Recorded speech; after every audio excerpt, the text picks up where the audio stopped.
Imagine a church where every square inch of stone is covered in carvings, no space left free, and every etching tells a story. Not all of the stories are religious in nature.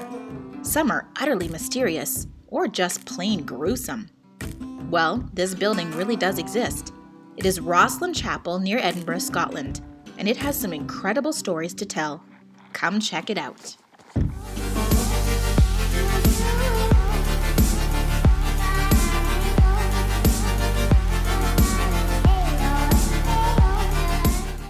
I am a huge Da Vinci Code fan.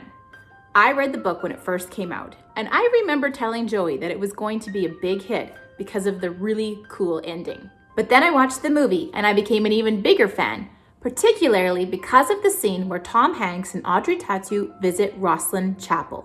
What a spectacular place, I thought. Wouldn't that be nice to visit? Fast forward several years, and I found myself traveling to Scotland with my husband. As I was Googling things to see and do in Edinburgh, Rosslyn Chapel popped up as a nearby attraction.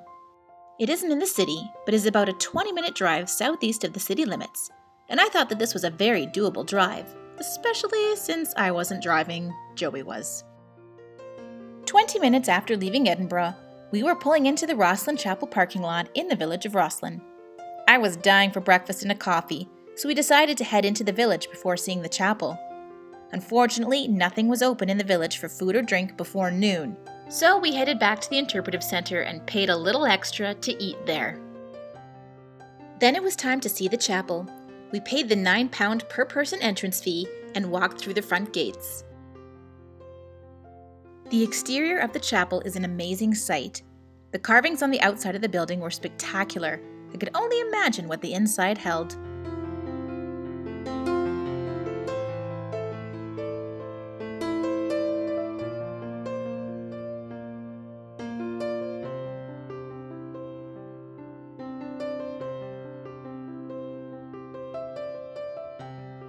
Inside was a whole other level of beauty. Every single inch of ceiling, wall, and column space has a carving on it, and with each sculpture comes a unique and individual story. Symbolism runs rampant. The green man for vitality, stars, suns, people's faces, crosses, pagan symbols, Christian symbols, and so much more. The chapel provides laminated guides in the shape of placemats as a form of guidebook for some of the more popular sculptures and stories. I have two favorite carving stories to share with you today. Be sure to listen to both, as the second one is crazy. The first one is about corn. That's right, good old corn on the cob. There are images of corn on stalks winding around a window in Rosslyn Chapel, which would be pretty boring except for the fact that this chapel was adorned long before Columbus came to North America and corn was first introduced to Europeans. So who carved the corn imagery, and how on earth did they know what corn was or looked like? It's an incredible mystery associated with the chapel. The second story is my absolute favorite, and that is the one of the two beautifully carved pillars at the front of Rosslyn Chapel, just before the Lady Chapel. The first is called the Master Pillar and was carved by the master sculptor of Rosslyn. He was inspired to create a pillar of great beauty to adorn the front of the chapel, and this is what came of that inspiration.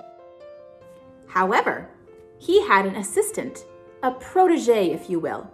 This young man was also inspired to create a pillar of his own, and he approached the master sculptor with his idea for a Romanesque pillar wrapped with designs of florals and ivy. His idea was based on a real pillar back in Rome. Before the master carver could consent to the apprentice beginning his carving, he had to go check out the real pillar for himself. Sounds like a bit of a control freak if you ask me.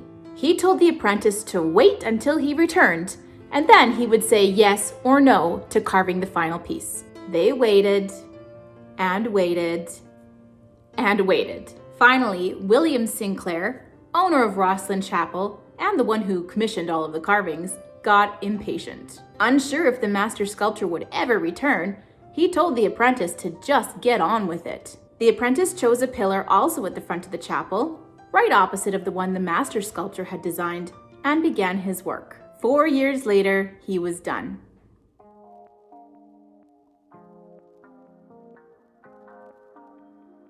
As you can see, it puts the master sculptor's pillar to shame.